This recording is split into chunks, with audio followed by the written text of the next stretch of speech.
Hey boys and girls, welcome back to the Munro Live Tesla Plaid teardown. First off, I'd like to again thank SABIC for their generous donation. And today what we're going to be doing is looking at what's going on underneath. So right now what you're looking at is the new HVAC cooling heating system that we've got with the Plaid. People are going to say, well, what's the comparison to the old one? So here's a little picture that that we're going to send to you, or it'll be on the video.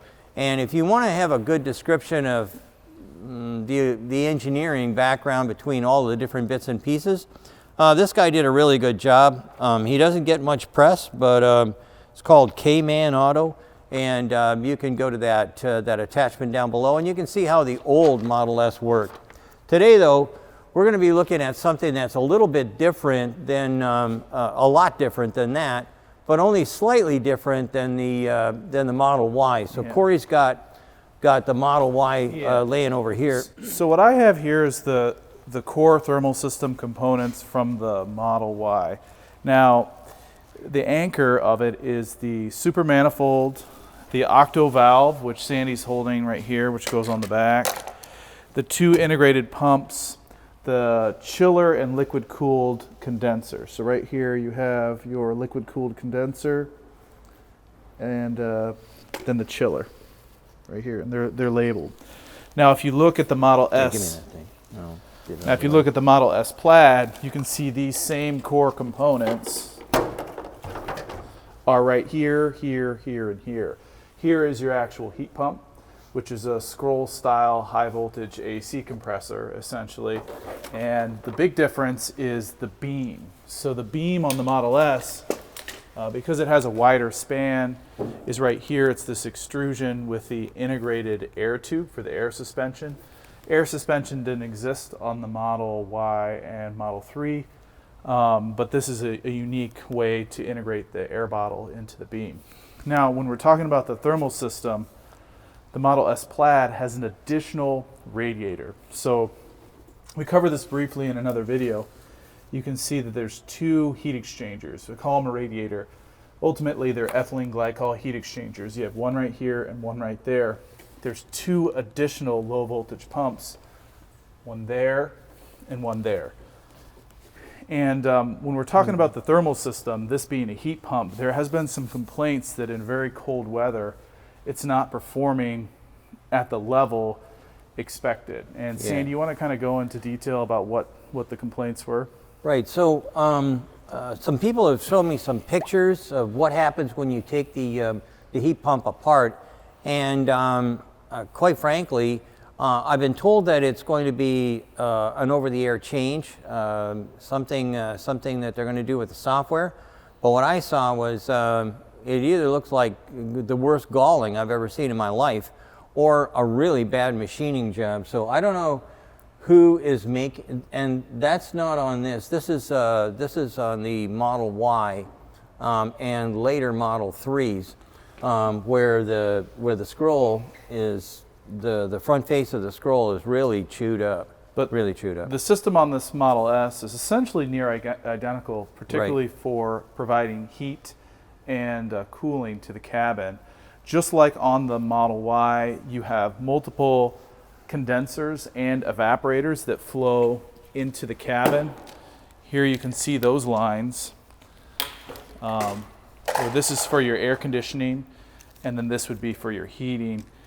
Traditional internal combustion engine vehicles are going to use hot ethylene glycol or coolant from around the water jackets of your internal combustion engine. They're going to flow that into the cabin.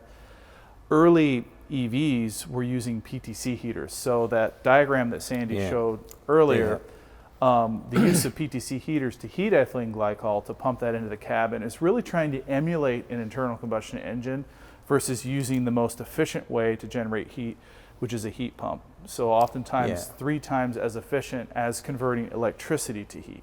Right, and here's the deal. Anybody that's ever gotten into a car up north, especially in the wintertime, and you get in and you crank over the engine and then wait and wait and wait and wait and wait and wait. until heat comes out. It takes a long time because, quite frankly, the engine is firing, and yeah, it's about 2,000 degrees Fahrenheit in and around where the exhaust manifold is, but getting that heat through the glycol is shut off, waiting for the engine to warm up. So by the time the thermostat opens and you get that hot water coming into the cab, it takes a long, long time. My Model S this morning, it was 2 degrees out, or not Model S, Model 3. I got in and closed the door, and the car was already starting to blow warm air. That to me is the right way to go. I'm happier when I'm warm. Yeah. I do not like the cold. Sandy, my experience this morning, it was like 2 or 8 degrees this morning. I let my Yukon run for 5 or 6 minutes out in the driveway. I went and got in. I had to put it at 85 degrees to get the thing to warm up with my small child in the back. I mean, it was freezing. I had blankets, I had a scarf on. So as vehicles start to degrade, my thermostat, that's all I thought. It's like, man, I need to change my thermostat. Because well, you used to have 2 of them, right? You'd have a summertime thermostat and a wintertime thermostat. And the summertime thermostats used to take a long time to close. In the wintertime, they'd pop open relatively quick. But I'm telling you what, after you've had the advantage of a warm car in the morning, everything else kind of like pales in comparison. So I still think that this is the best thing. I think what we should do though is, you'll notice here that there isn't a big stick, a popsicle stick or whatever. If we look at the old unit, you can see where they had some significant vibration problems or something. Right. It must have been resonating. So that one on the Y had a popsicle stick of some sort. I can't remember what the heck it was. A popsicle stick? Yeah, it had a chicken band and a popsicle stick. It had a metal band, and it had 2 of these, they're like corner edge pieces. Yeah, well, one of them we saw didn't have the. It had a chunk of wood. No, it wasn't wood. It was fake wood. It was like fake wood cornering trim that you'd buy from Home Depot. Yeah, well, it wasn't whatever. actually wood. Yeah. But well, here's the deal. This one doesn't have it, which I think is a nice improvement. I'm sure that does the job, but it doesn't look very engineering-ish. So I'm glad to see that this one doesn't have that issue. This Model S that we're looking at does have a fragmented low voltage architecture. One thing we really loved about the 3 and the Y is that they had a central hub for all their low voltage architecture, and that was at the dash. There's a unit here and a unit over there.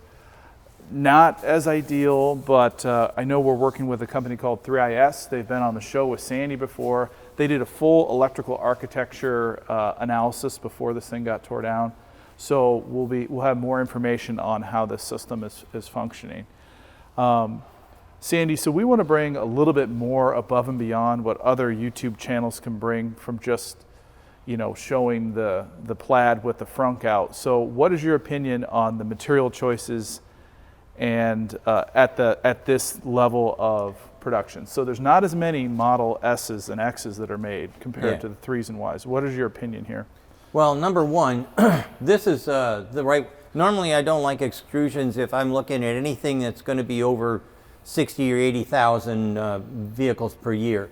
This is the right choice, though, for this particular product. And I love the fact that it's engineered. So normally, what we see is an engineer will say, "Well, I need to tie the 2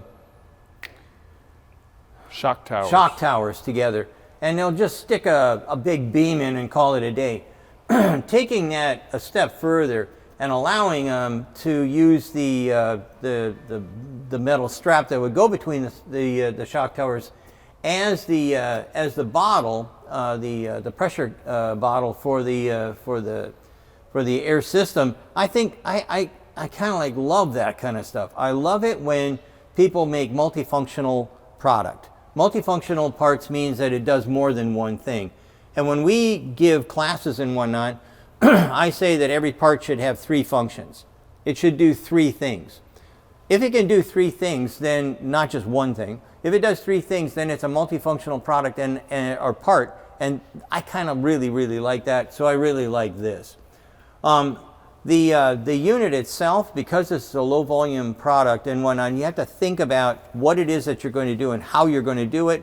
Taking advantage of high volume componentry is really a good idea. And that's where the parts bin from Tesla really makes a big difference. So not only was this thermal system backwards compatible to go in the Model 3, it was forward compatible to go into future vehicles. So the Model S Plaid, most likely we'll see similar core components on the Cybertruck as well. I'm thinking that it's going to be probably identical, because really and truly that is about as good as you can get, I think. I don't know how to get any better in a product or a process for what all is going on here. I don't know how to do it any better than what Tesla's got right now. And I really don't understand why it is that people aren't copying them. Uh-oh. Oh, blew it. Now you've done it. Now you got to buy it now. That's it. It's yours. I wanted to see if it said Model Y under here. Let's see if we can steam that off later on. So I want to know what the happy face has to be. That's a quality mark. That's a check mark. Yeah. I don't know. I think they just did that to make people feel better when they took the frunk out. So let's go. Yeah, another thing we noticed is the fill for the ethylene glycol. Yeah. Still one bottle. We just looked at the Hyundai Ioniq 5 recently. 2 bottles, 2 separate colors for ethylene glycol, 2 separate circuits. We love the fact that this only has 1 bottle, and they're using the octo valve to essentially create multiple systems, multiple flow paths with one system. But because of the shape of the Model S and this plenum for the fresh air and the battery here, the Model 3 and Y had the fill back here. So there's very low profile, thin filler neck that extends out here. I thought it was a unique packaging enabler.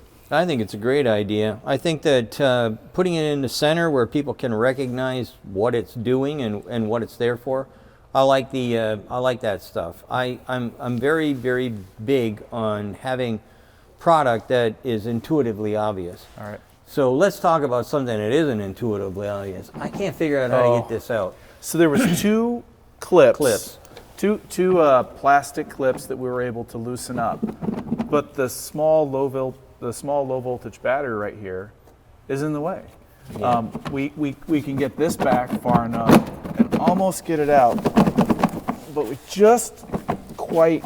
It looks like there's something going underneath there. Maybe it's on the bottom side of the filter cage. I don't know, but you can see the air filter in back, and it's supposed to be easy to access. But I'm thinking that this is going to take like a gorilla, or like Cory said, we'll have to pull the battery out of the way a little bit in order to make that work. But if you look down here on an angle, on a bias, I don't know if you can see it. You can see the white, and that white is the air filter that's sitting back there. It purifies the air before it comes into the cab. And for those people with asthma and things like that, or seasonal allergies, they're a good thing to have and replace periodically. So I think Cory is now determined he's going to get that thing out, so he's gone to tools.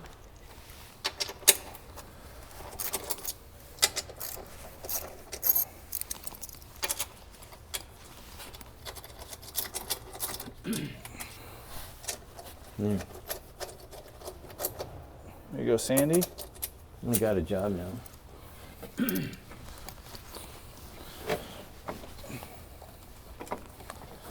Looks like it's not the only 2 fasteners on it. Really? Okay. Maybe they're all glued to the same problem. I mean, oh, there's another fastener in that direction? What? Horizontally? Yeah. No way. Oh, that doesn't make me happy. Why would you need that? Yeah, there is. Man. Ooh.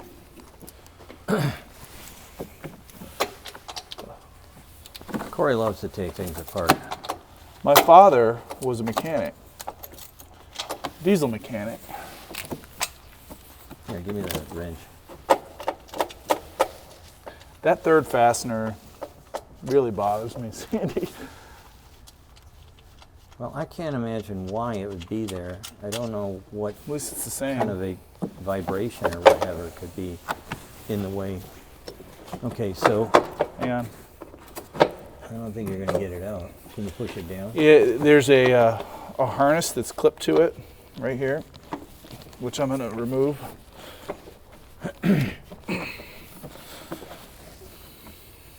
You know.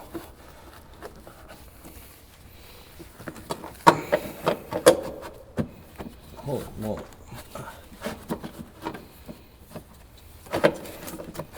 You want? Okay, now let's try it. There we go. See that? A piece of cake. Well, anyway, this is an exact. Oh, here's what was causing it. We had these hooks. Those hooks are pretty aggressive.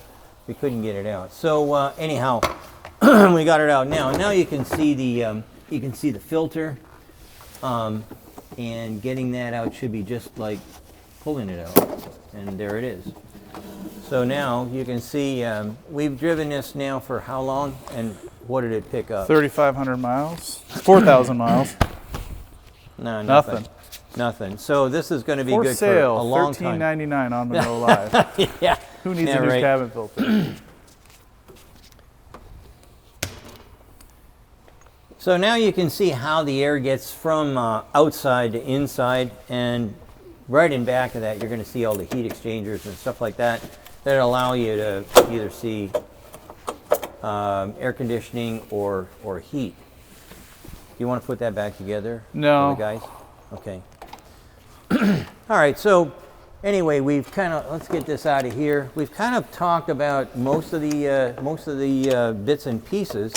Looks like we're going to be talking about another piece here shortly. Yeah, I want to try and get this this battery out of here.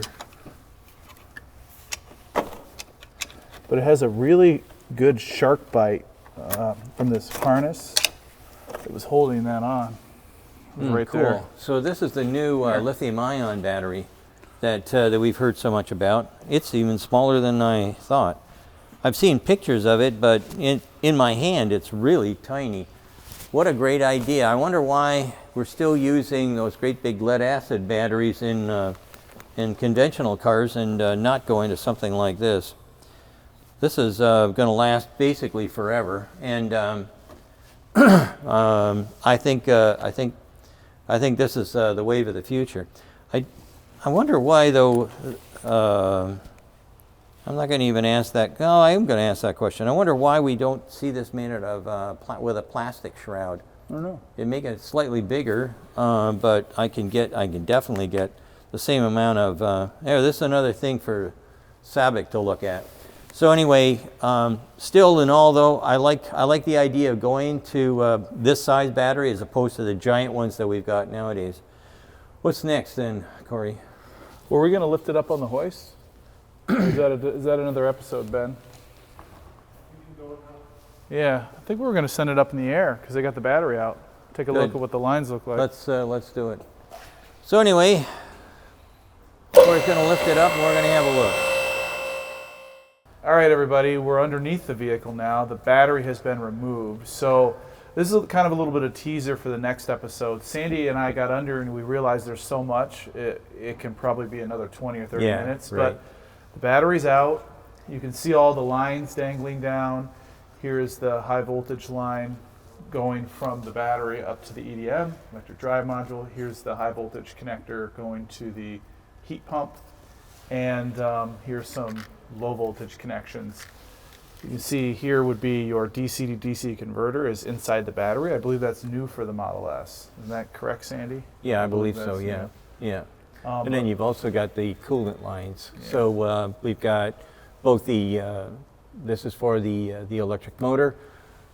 These ones here would be going to the cabin and then also going to the battery because obviously the battery's got to be cooled. Yeah. And then this is new. Did you notice I saw the. So it's an NVH cover on. This would be where the inverter is. Yeah. So I notice it's going all the way up. I wonder what it's for. NVH, NVH, yeah, for noise, vibration, and harshness. But I'm wondering, I don't remember seeing anything like that on any of the other products. I'm wondering what could possibly be the but here, let's look at another one of these extrusions that normally I don't care for, but I like here. Putting this Y brace in here, kind of clever. I like the way this was done. I just think it's cool that somebody would design it so that I got double shear, and it's in compression, but it's still double shear on here, and makes it, I don't know, nice, clean, and easy. I don't really care for bolts, but the only way I'd be able to get anything out is to have those things in there. There was another extrusion right here Yeah. that was unbolted, and that was actually connected to the leading edge of the protective aluminum plate that was protecting the leading edge of the battery. We've yet to see a crash plate. Yeah, a battery integrated into the structure of the cradle. Typically the battery ends and then the cradle start. Maybe cool. I can grab that part and show it in the next episode. Yeah, that'd be great. So anyways, with the battery out, we can also look backwards here, and you can see the only connections, the only two connections that you've got going to the rear of the car. Again, compared to everyone else, this product does not have an awful lot of excessive cabling. So we talked about that earlier. And one thing I'm just looking at, and what is this? Where is this going to? Does anyone know? Charge port. Oh, that's the charge port. Sorry, yeah. So I'm not paying attention. Now, some of the previous Model S's, they at one point envisioned having the battery being swapped very quickly, and they used to have the connections were deckable. Like you could deck it, and they would connect the high voltage connection and the thermal hoses. That's not the case now. So this is a huge departure from what we've seen in some of the earlier Model S architectures. Yeah, watch your head. And the other thing that I like about this is that I never really got into the, hey, let's swap the batteries.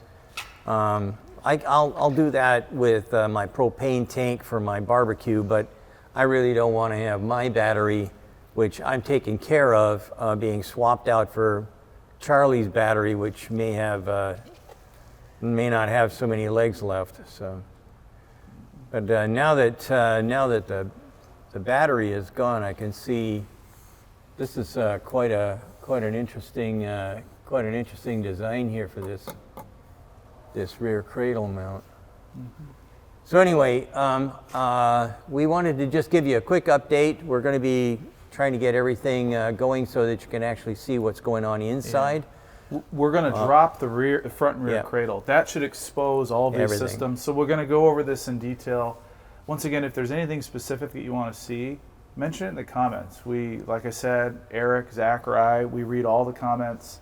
And if there's something valid that we want us to take a look at, we'll adjust our teardown cadence for that.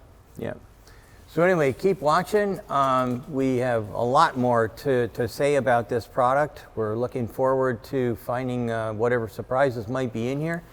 And we'll be talking to you soon. Thanks, have a great day, and thank you again for watching Munro Live.